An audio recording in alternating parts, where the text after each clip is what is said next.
I'll never forget the exact moment Margaret Ellis, the self-proclaimed queen of our HOA, walked right into my house like she owned it. She pushed open my front door with her little master key, clipboard clutched to her chest, and the most determined scowl on her face. Until she saw them. 2 uniformed police officers were sitting on my couch, sipping coffee like they'd been waiting all morning. Officer Green looked up with a smirk and said, "Good morning, Margaret." Right on schedule. The color drained from her face instantly. She froze, mid-step like a deer caught in headlights. Her precious clipboard slipped from her hands, scattering papers everywhere. Then this part was glorious. She stumbled backward, tripped over my welcome mat, and landed squarely on her butt in my hallway. But before I get ahead of myself, let me rewind and explain how we got here. My name's Daniel Morrison. After 30 years of corporate accounting, I finally retired early and bought my dream. Home, a modest 2-bedroom ranch on Oakwood Court, a quiet cul-de-sac in the Willow Ridge subdivision.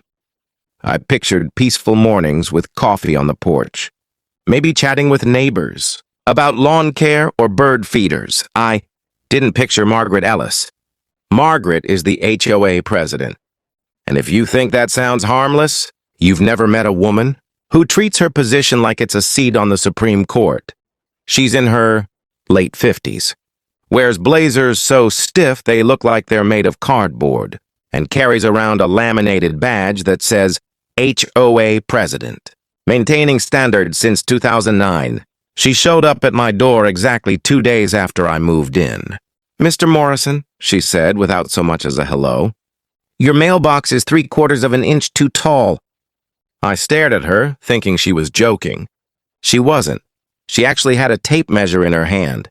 "Also," she continued, scribbling on her clipboard, "those shutters? Wrong shade of blue. Not HOA approved. You'll need to submit a color change request by next week." I explained politely that I hadn't painted anything. The shutters were original to the house. Pre-existing conditions. Still require documentation. She snapped. From that moment on, it was like she made me her personal project. Over the next month, Margaret managed to nitpick every square inch of my property. She left 3 separate notices about the height of my grass. She told me my garden hose was coiled. The wrong way, apparently clockwise, is mandatory. She even sent me a formal letter complaining that my curtains were too beige and clashed with the community's established aesthetic. I laughed it off at first, but then the rumors started. Neighbors began telling me that Margaret was whispering about me at HOA meetings, saying she'd seen suspicious packages being delivered to my house. The suspicious package? A new coffee maker from Amazon. One woman even told me Margaret claimed I might be running a business from my home because I carry a laptop. The woman was obsessed. But things really went downhill after. I installed a bird feeder in my backyard. At 6:45 a.m., one Saturday, Margaret banged on my front door so hard I thought there was an emergency. "Unauthorized wildlife attractant," she barked, jabbing her finger toward my backyard. Calmly told her there was nothing in the HOA. Rules against bird feeders. Her eyes narrowed. She scribbled something furious on her clipboard and said with a smug smile, "There is now. Emergency amendment passed last night." That's when I realized she wasn't just annoying, she was dangerous. Installed security cameras around my property. The very next day, Margaret hated that. She started telling neighbors I was spying on them. At the next HOA meeting, she dramatically waved pictures of my cameras around, like they were evidence of espionage. One brave neighbor, Mrs. Palmer, raised her hand and said, "Margaret, didn't you install cameras on the mailboxes last year to catch people leaving them open?" The room went dead silent. Margaret's face turned the color of an overripe tomato. I knew she'd retaliate. I just didn't realize how far she'd go. Little things started happening.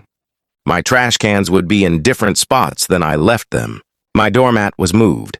Once my back gate was wide open when I came home. Then my cameras caught her grainy footage of a woman in a stiff blazer poking around my yard. Called the police and showed them the footage. Officer Green, the same one from the beginning of this story, shook his head. "We've had complaints about this HOA president before," he said. "She thinks that Master Key gives her the right to do whatever she wants. But that key is for emergencies only, fires, floods, that kind of thing. Not whatever this is. He advised me to change my locks and call him if things escalated." And oh, they escalated. The very next morning, Margaret was caught on camera peering through my windows with binoculars. When I confronted her, she said she was conducting a routine compliance inspection. Then she muttered something about Phase 2. I had no idea what Phase 2 meant, but I was about to find out.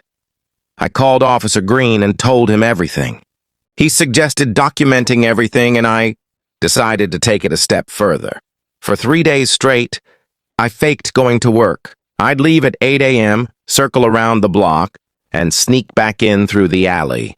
On the third day, I called Officer Green. "Today's the day," I told him. He and his partner, Officer Reynolds, showed up at 8:30 a.m. with coffee and donuts. We sat in my living room quietly waiting. At exactly 8:46, the front door lock started to turn. Margaret Ellis stepped inside, holding her clipboard and muttering to herself. "Unauthorized modifications. Probable structural violations. Oh, he's going to regret messing with me." Then she looked up. Her jaw dropped when she saw us sitting there. "Morning?" "Margaret," Officer Green said, standing up. "You're under arrest for criminal trespassing and unlawful entry." Margaret's face went from pale to bright. "Red in 2 seconds. You can't arrest me," she sputtered. "I'm the HOA president." Officer Reynolds deadpanned. "That's not a legal job title, ma'am." Margaret tried to argue, waving the master key like it was a magic wand. "I have authority to enter any property in the HOA." Officer Green shook his head. "No, you don't, and certainly not to measure someone's curtains." Margaret stammered as they handcuffed her. "You don't understand. I was protecting property values." Within hours, word spread through Willow Ridge. Neighbors. I'd never even spoken to her knocking on my door to thank me. Turns out, Margaret had been terrorizing people for years, sneaking into backyards, moving patio furniture, even going through someone's mail once to check for non-approved catalogs. At the next HOA meeting, people practically cheered when she was officially removed as president. The board voted to change all the locks in the community and permanently ban her from ever serving again. 2 months later, Margaret stood in court looking miserable. Her lawyer tried to argue she was acting within her authority, but the judge shut that down fast. "Mrs. Ellis," the judge said sternly, "being an HOA president does not give you the right to violate someone's privacy or enter their home without permission. You're lucky this homeowner was patient enough to call the police instead of pressing for more serious charges." Margaret was sentenced to 2 years probation, 200 hours of community service, and a $4,000 fine. She was also permanently banned from any HOA leadership in the state.